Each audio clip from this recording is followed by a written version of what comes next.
20세기의 최고의 신학자라고 불리는 칼 바르트는 인간의 죄를 교만, 태만, 기만이라는 모습으로 설명합니다. 현대인들의 가장 큰 특징 중 하나가 너무 바빠서 제대로 쉬지를 못하는 것입니다. 해야 할 일이 너무 많다고 생각하기 때문입니다. 할 일이 많다고 생각하는 학생들은 밤에도 잠을 잘 못 잡니다. 공부해야 할 것이 너무 많다고 생각하기 때문입니다. 솔직히 말씀드리면 저도 여기서 자유롭지를 못합니다. 그런데 성경의 가르침에 의하면 이렇게 쉬지 못하면서까지 일하는 것은 교만 때문입니다. 교만은 하나님이 없이 내 스스로 무언가를 해내야 하고 또 할 수 있다라고 생각하는 태도입니다. 교만한 사람은 하나님을 신뢰하지 못합니다. 그래서 늘 바쁘고 늘 할 일이 너무 많습니다. 반대로 해야 할 일만 딱 하고 더 이상 아무 일도 하지 않으려는 사람들도 있습니다. 열심히 해봐야 뭐 별거 없다고 생각하기 때문입니다. 이런 사람들은 어떻게 보면 굉장히 의미 없게 시간을 그냥 흘려보냅니다. 성경의 가르침에 의하면 이들은 태만이라는 죄에 빠져 있는 것입니다. 태만은 일종의 영적인 게으름으로 하나님이 주신 사명에 무관심한 것을 의미합니다. 태만한 사람 역시 하나님을 신뢰하지 못합니다. 열심히 해봐야 하나님께서 우리 삶을 변화시키지 못할 거라 생각하기 때문입니다. 태만의 죄에 빠진 사람들은 종종 굉장히 무기력하고 의욕 없이 살아갑니다. 이 교만하고 이 태만한 사람들이 빠지는 또 하나의 죄가 바로 이 기만, 속임수입니다. 기만은 스스로를 속이는 것입니다. 사람들은 자신들의 삶이 무언가 잘못되었다는 것을 알면서도 해결책을 찾으려 하지 않습니다. 주위 사람들을 보면서 그냥 비슷하게 살아가는 것을 보면서 인생이 다 그런 거지 하고 자신의 잘못된 모습을 정당화합니다. 이 교만, 태만, 기만이라는 죄에 빠진 사람들의 공통점이 있습니다. 그것은 그들의 삶에는 참된 안식이 없다라는 것입니다. 마태복음 11장 마지막 부분에 보시면 예수님은 수고하고 무거운 짐진 자들아 다 내게로 오라 내가 너희를 쉬게 하리라 라고 말씀하십니다. 예수님께서 약속하시는 이 쉼이 바로 참된 안식을 의미합니다. 예수님은 예수님께 나아오는 자들에게 안식 주실 것을 약속하십니다. 오늘 본문을 보시면 이 안식일을 두고 예수님과 바리새인들 사이에서 갈등이 일어나는 것을 보게 됩니다. 이 갈등을 잘 살펴보면 11장에서 예수님께서 자신에게 나오는 자들에게 주겠다고 약속하신 그 안식의 의미가 무엇인지를 우리가 볼 수 있게 됩니다. 세 부분으로 나눠서 오늘 말씀 생각해 볼 텐데, 첫 번째 안식의 의미입니다.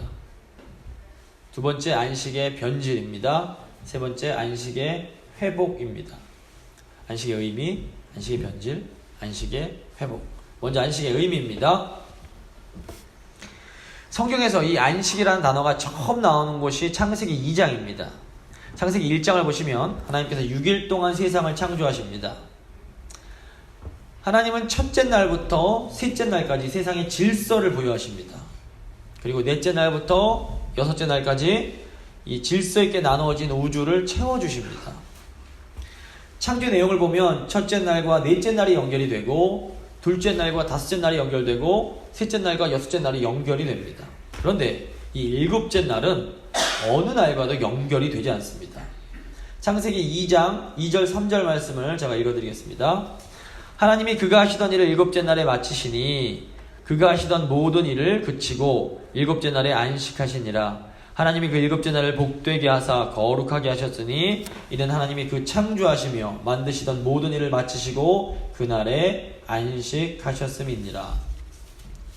하나님께서 창조를 6일 동안 마치시고 제7일에는 안식을 하십니다. 하나님은 안식하시던 그 날을 복되고 거룩하게 하십니다. 이것은 하나님의 창조의 정점, 다시 말해서 클라이막스가 일곱째 날이라는 것을 의미합니다.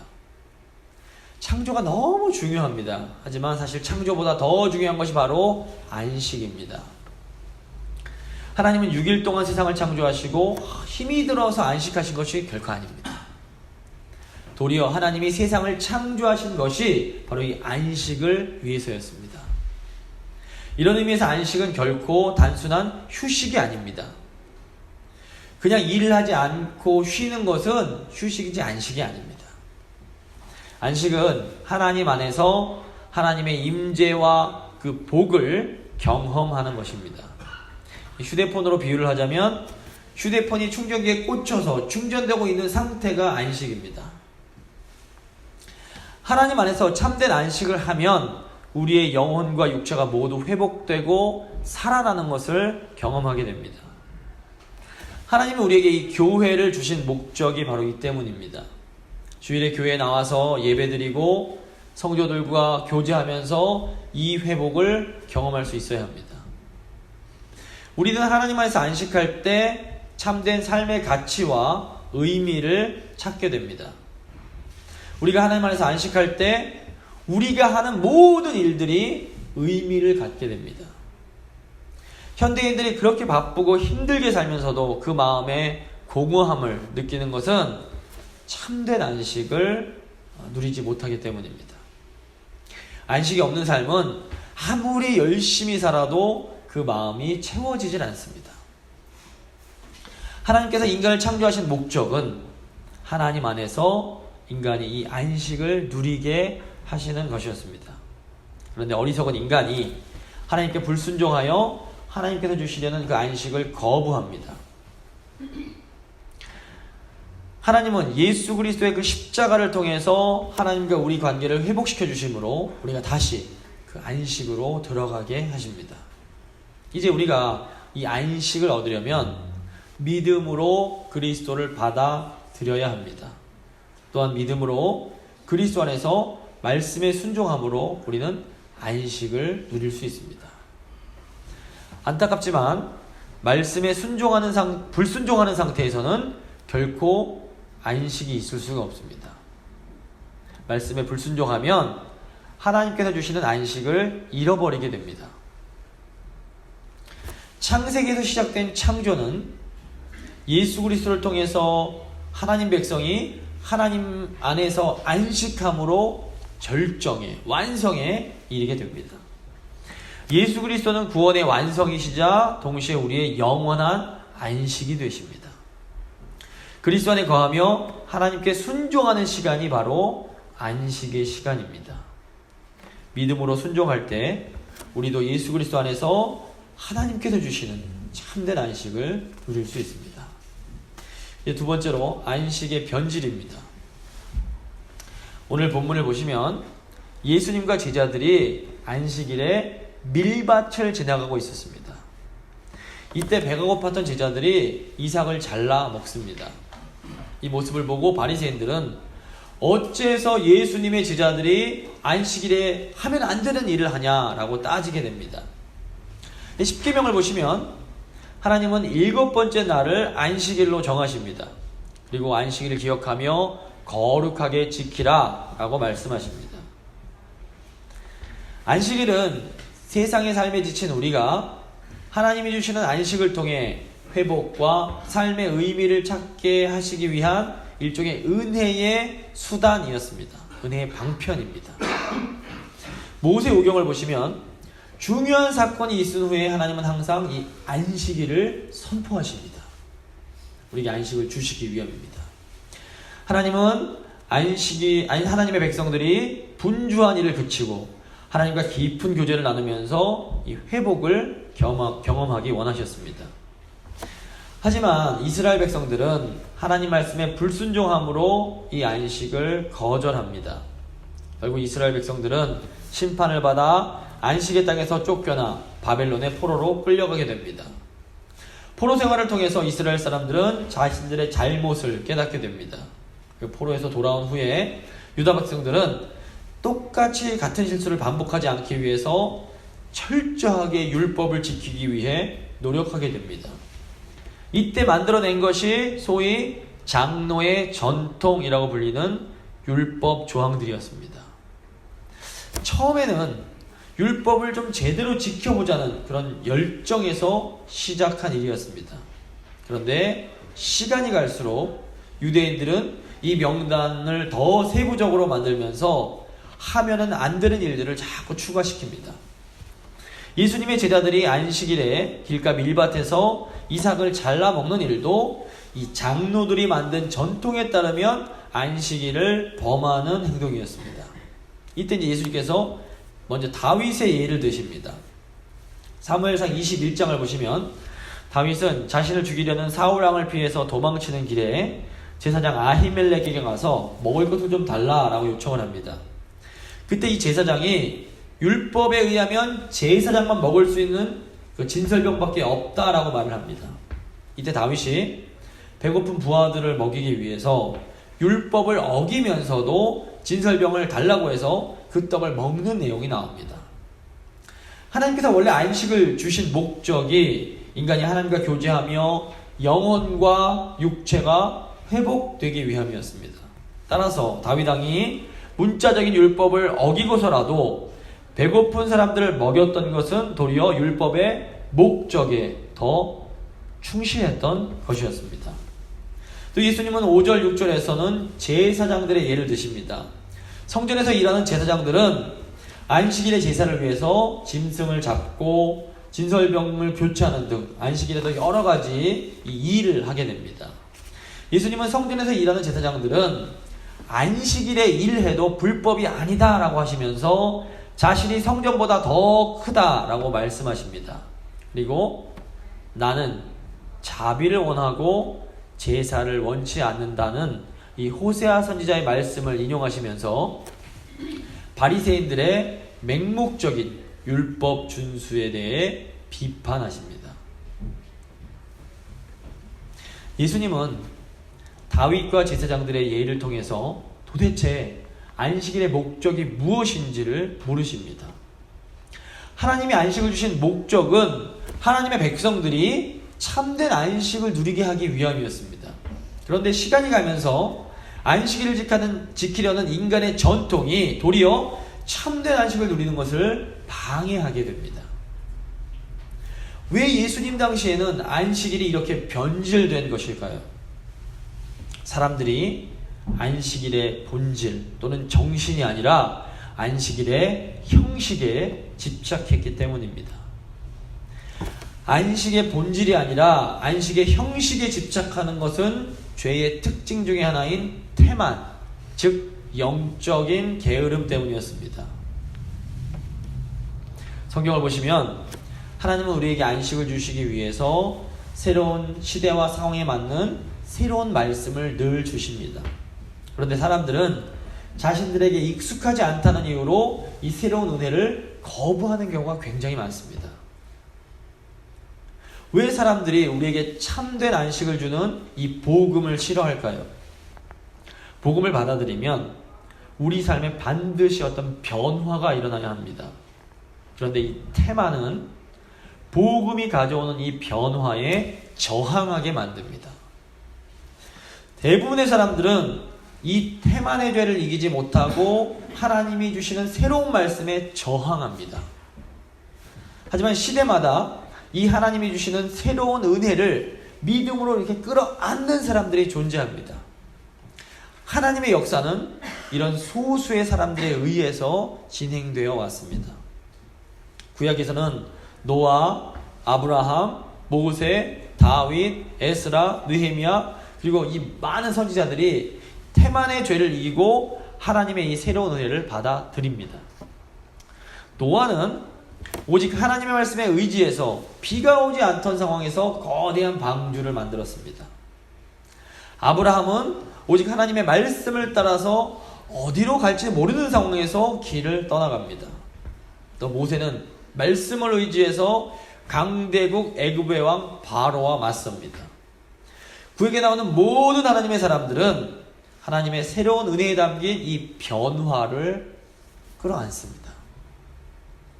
예수님의 부모님들도 성령으로 잉태된 아이라는 완전히 낯설은 이 새로운 하나님의 은혜를 끌어안음으로 예수님이 이 땅에 오실 수 있게 합니다. 예수님의 제자들도 이 태만을 이기고 그리스도라는 하나님의 은혜를 끌어안게 됩니다. 믿음으로 하나님의 은혜를 수용한 사람들은 모두 하나님께서 주시는 안식을 누릴 수 있었습니다. 예수님 당시의 바리새인들은 이 태만의 죄를 극복하지 못함으로, 새로운 것을 받아들이지 못함으로 참된 안식을 누리지 못합니다. 오늘 우리는 어떨까요? 교회 다닌다고 저절로 안식이 주어지는 것이 결코 아닙니다. 영적인 게으름을 이기고 믿음으로 하나님의 말씀을 받아들일 때에 비로소 우리는 안식을 누릴 수가 있습니다. 마지막으로 세 번째, 안식의 회복입니다. 본문을 보시면 예수님은 바리새인들에게 이 안식의 목적에 대해서 가르치신 후에 이제 회당으로 들어가십니다. 그곳에는 손이 마른 사람이 있었습니다. 이 바리새인들이 예수님을 고발하기 위해서 안식일에 병을 고치는 것이 옳은지를 예수님께 질문을 합니다. 이 장로들의 전통에 따르면 안식일에는 병 고치는 것도 해서는 안 되는 일이었습니다. 예수님은 안식일에도 양이 구덩이에 빠지면 구해낸다라고 말씀하시면서 사람이 양보다 얼마나 더 소중한 존재인지를 물으십니다. 그리고 안식일에 선을 행하는 것이 옳다라고 말씀하시면서 그 병든 사람을 고쳐주십니다. 예수님은 안식일에 아픈 사람을 회복시켜 주심으로 안식일의 목적이 무엇인지를 분명하게 알려주십니다. 안식은 하나님 안에서 영혼과 육체가 회복되어 하나님께서 주시는 생명으로 충만해지는 것입니다. 하나님께서 안식일에 일을 하지 말라고 하신 것은 하나님께 집중함으로 안식의 은혜를 누릴 수 있도록 하시기 위함입니다. 고대 노예들에게는 쉴 수 있는 권리가 없었습니다. 애굽에서 노예로 지낼 때에 이스라엘 백성들에게는 안식이 없었습니다. 애굽에서 해방되어 자유를 얻었을 때 비로소 이스라엘 백성들은 안식일을 지킬 수 있게 됩니다. 이런 의미에서 안식일을 지킨다는 것은 자유로운 존재가 되었음을 의미합니다. 피곤한 하루 일과를 마친 사람이 사랑하는 가족이 있는 집으로 돌아가는 것이 의무입니까? 아니면 권리입니까? 하루 일을 마친 사람에게 돌아갈 가정이 있다는 것은 의무가 아니라 도리어 특권이자 축복입니다. 가족을 위해서 일을 하는 것이지 일을 하기 위해서 가족이 있는 것이 아닙니다. 가족이 있기 때문에 우리가 하는 일들이 의미가 있습니다. 하나님의 백성인 우리에게 안식이 바로 이와 같습니다. 7일째 안식이 있기 때문에 6일 동안의 수고와 노동이 의미가 있습니다. 우리가 이 땅에서 수고하며 행하는 많은 일들은 하나님 안에서 안식함을 통해서 비로소 완성이 됩니다. 이 땅에서 아무리 돈을 많이 벌고 많은 것을 성취하는 것처럼 보여도 하나님 안에서 안식하지 못하면 결국 아무런 의미가 없습니다. 우리에게 다시 돌아갈 하나님의 품이 있다는 것은 하나님이 우리에게 주신 최고의 은혜입니다. 8절에서 예수님은 인자가 안식일의 주인이다 라고 말씀하십니다. 참된 안식은 예수 그리스도 안에서 이루어집니다. 즉 예수님 안에서 쉬는 시간이 바로 안식일입니다.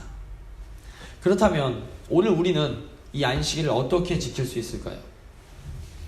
우리는 말씀 되시는 예수님을 통해 하나님께로 나아가는 예배를 드림으로 안식일을 지킬 수 있습니다. 이런 의미에서 우리가 주일에 교회에 나와서 하나님을 예배할 수 있다는 것은 참으로 놀라운 은혜입니다. 우리가 안식을 회복하는 첫 번째 단계가 이 주일을 온전히 하나님께 드리는 것입니다. 우리가 주일을 지키는 것은 의무가 아니라 특권이라는 것을 잊으시면 안 됩니다. 6일 동안 하나님이 주시는 힘으로 열심히 공부하고 열심히 일한 후에 7일째 하나님 앞으로 나와서 깊은 안식을 누려야 합니다. 하나님 안에서 온전한 안식을 누릴 때에 우리 삶에 목적이 생기고 우리의 6일이 새로워지게 됩니다. 참된 안식은 언제나 회복과 생명으로 나아가게 됩니다. 안식의 핵심은 하나님과의 아름다운 교제가 회복되는 것입니다. 하나님과의 아름다운 관계, 그것이 바로 거룩입니다. 거룩한 사람이 하는 행동이 바로 사랑입니다. 하나님 안에서 참된 안식을 누리는 사람은 하나님과 이웃을 사랑할 수밖에 없습니다. 참된 안식을 누리는 사람은 가족들을 사랑하고 친구들을 사랑하고 가난한 자들을 사랑하게 됩니다. 그리고 이 사랑은 결국 생명을 낳게 됩니다. 생명은 깨어졌던 관계가 다시 회복되는 것입니다. 예수님이 이 땅에 오셔서 우리를 대신해서 십자가를 지신 이유가 바로 이 안식을 우리에게 주시기 위함입니다. 예수님은 지금도 우리를 향해서 수고하고 무거운 짐진 자들아 다 내게로 오라, 내가 너희를 쉬게 하리라 라고 말씀하시면서 우리를 초청하고 계십니다. 이제 우리에게 두 가지 선택이 있습니다. 하나는 믿음으로 이 하나님의 초청, 이 하나님의 말씀을 끌어안는 것입니다. 이것은 성경에 나오는 하나님의 사람들과 제자들이 했던 선택입니다. 믿음으로 말씀을 끌어안는 것은 말씀에 대한 순종과 삶의 변화를 요구합니다. 하지만 이 길은 참된 안식이 주는 회복과 생명으로 나아가는 길입니다. 또 다른 하나는 불신으로 하나님의 말씀을 거절하는 것입니다. 14절 말씀 보시면 놀랍게도 바리새인들은 이 은혜를 거부하고 예수님을 죽이기 위해서 의논합니다. 이것은 지금까지 살아온 것처럼 아무런 변화 없이 계속 살아가겠다는 것입니다. 하지만 이 길을 선택하면 끝끝내 하나님께서 주시는 참된 안식을 누리지 못하게 됩니다. 믿음으로 바른 선택을 하심으로 하나님이 주시는 이 참된 안식을 누릴 수 있게 되기를 간절히 소망합니다.